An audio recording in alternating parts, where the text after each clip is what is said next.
bras droit de Lumumba, considérée comme la femme la plus dangereuse d'Afrique selon l'administration coloniale belge, pourtant, son parcours reste trop souvent méconnu. Oratrice hors pair et militante passionnée, elle s'impose dans un monde d'hommes. Aux côtés de Sékou Touré et de Lumumba, elle marque l'histoire des indépendances. Voici aujourd'hui l'histoire d'André Bloin. Nous sommes dans les années 50. L'Afrique, vaste et riche, est encore sous domination coloniale. Les grandes puissances européennes se partagent le gâteau africain. Et quel festin! Or, cobalt, uranium, main-d'œuvre à bas prix. Bref, le continent regorge de richesses et l'Europe en profite. Mais le bonheur des uns fait le malheur des autres. Car derrière ce festin impérial, les populations africaines subissent de plein fouet le système colonial. L'humiliation, la pauvreté, la répression, tout cela fait désormais partie du quotidien. Pourtant, au cœur des peuples, quelque chose bouillonne, l'indignation monte, la colère gronde. L'Afrique doit être libre et l'Africain aussi. Partout, la jeunesse s'éveille. Les syndicats s'organisent, les partis politiques émergent, les intellectuels s'engagent. La machine est lancée. Et le message est clair, l'avenir de l'Afrique sera nationaliste. Dans les anciennes colonies françaises, un mouvement prend forme. Le Rassemblement démocratique africain, le RDA. Son ambition ? Rien de moins que l'émancipation du continent. Comment ? En se débarrassant de l'emprise coloniale d'une part, et de l'autre, en recréant une personnalité politique, économique, sociale et culturelle propre, et en choisissant ou non de garder des liens politiques fondés sur l'égalité des droits avec la France. Une figure emblématique émerge de ce mouvement panafricain. Sékou Touré, le futur père de l'indépendance guinéenne, qui mènera une lutte acharnée contre l'ordre colonial. Plus au centre du continent, au Congo belge, la flamme est la même. Les voix s'unissent, les résistances se multiplient. L'indépendance ou rien. Et au milieu de cette ferveur, il y a un homme, Patrice Lumumba, symbole d'un espoir nouveau. C'est dans cette effervescence que notre héroïne va, elle aussi, entrer en scène. Mais avant de découvrir son combat, revenons au tout début. Elle naît le 16 décembre 1921 à Bessou, en Ombagui-Chari, l'actuelle République centrafricaine. Sa mère, Joséphine Ouassamba, n'a alors que 14 ans. Son père, Pierre Gerbillard, marchand français respecté de la région, en a 41. À cette époque, lorsqu'un enfant naît de ces unions, il faut le cacher.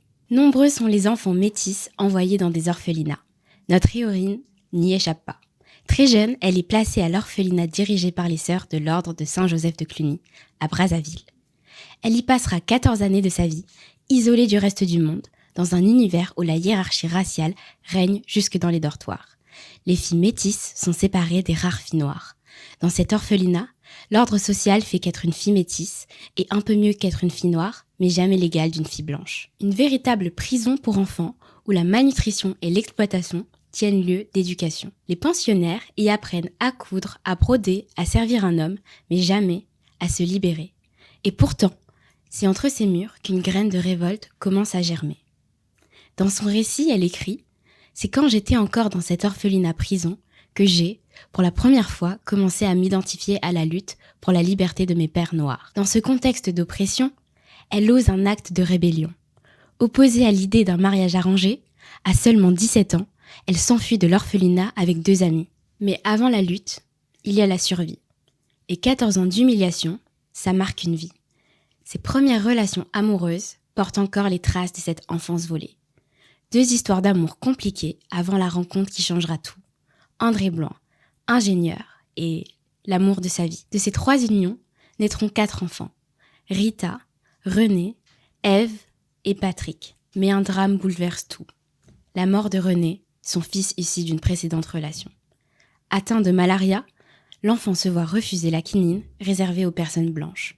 Elle supplie le maire d'une autorisation, mais rien n'y fait.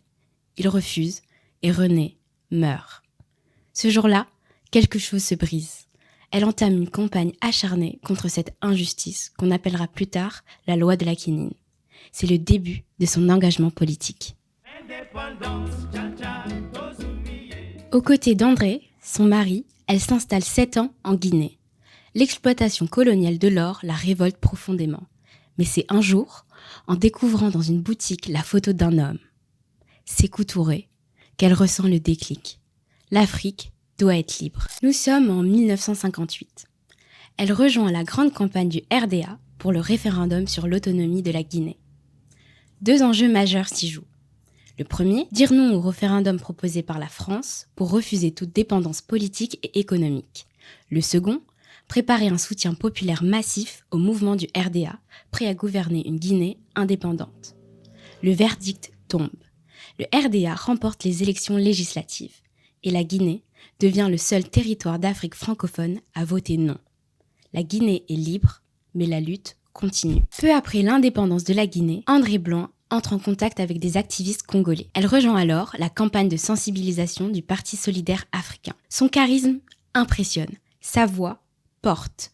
Très vite, elle devient le visage du mouvement féminin de la solidarité africaine, rassemblant jusqu'à 45 000 membres dans le pays. Le PSA s'allie au MNC de Patrice Lumumba. C'est la naissance de la grande alliance Lumumba-Blouin. L'alliance gagne les élections. Lumumba est nommé Premier ministre et elle devient chef de protocole du jeune gouvernement congolais. Mais son influence dépasse la sphère publique. Dans les coulisses, André Blanc est la femme qui murmure à l'oreille des dirigeants. On raconte qu'elle aurait joué un rôle discret mais décisif dans la désescalade des tensions économiques entre la Centrafrique, son pays natal, et Brazzaville. Et aussi qu'elle aurait contribué à apaiser les divisions qui ont plongé Brazzaville dans une guerre civile entre le président Fulbert Youlou et son opposant politique. Mais chaque combat a un prix. Son engagement lui coûte cher, parfois trop cher. Victime de chantage et d'exil forcé, elle quitte la Guinée pour Madagascar. Ciblée par une campagne de diffamation, on tente de briser son influence, surtout auprès des femmes qu'elle inspire. 2 tentatives d'assassinat marqueront sa vie de militante. Et puis, vient le coup de grâce. Au lendemain de l'indépendance du Congo, un coup d'État mené par Mobutu renverse le gouvernement. Lumumba est assassiné. Et André Blanc, contrainte à l'exil, doit fuir. Séparée de sa famille, elle vivra quelque temps loin des siens. Ses proches ne pourront la rejoindre que bien plus tard. Elle mourra le 9 avril 1986 à Paris, dans l'oubli total. Oratrice d'exception, André Blouin possédait une véritable affinité avec les mots. Belle, charismatique, passionnée, elle maîtrisait 3 langues et savait captiver les foules par la force tranquille de sa voix. Longtemps tombée dans l'oubli, sa mémoire renaît aujourd'hui grâce à la réédition de sa biographie et au documentaire Bande-son pour un coup d'État, qui rendent enfin hommage à cette mère des indépendances africaines. Sa vision d'une Afrique unie, souveraine et panafricaniste l'a conduit à se dévouer corps et âme pour la cause. Et aujourd'hui encore, son héritage inspire les nouvelles générations à poursuivre ce rêve, celui d'une Afrique autogouvernée, fière et solidaire. J'espère que cet épisode vous aura plu et inspiré. Et cette inspiration n'aurait pas eu lieu sans notre partenaire BAM TV, qui nous a mis à disposition ce studio audiovisuel.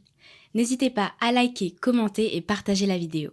Activez la cloche des notifications et nos réseaux se trouvent en barre de description. C'était Ariane Sakala et le Madiba Club vous dit à la prochaine pour un nouveau destin.